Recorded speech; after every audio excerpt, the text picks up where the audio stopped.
নমস্কার। 2026 সালের কুম্ভ রাশির জানুয়ারি থেকে এপ্রিল মাসের সতর্ক থাকার তারিখগুলো আমি বলবো।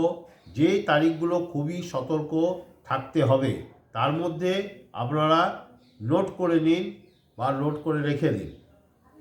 জানুয়ারি মাসের 1, 2, 8, 9, 10, 19, 20, 28, 29।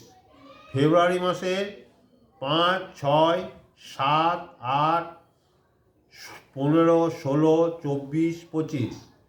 মার্চ মাসের 4, 5, 6, 15, 23, 24।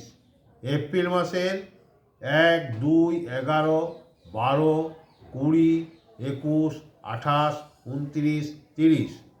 তাহলে এই কটা তারিখগুলোতে আপনারা খুবই সাবধান থাকবেন, খুব সতর্ক থাকবেন। কোনো অনিষ্ট ঘটনা ঘটতেও পারে।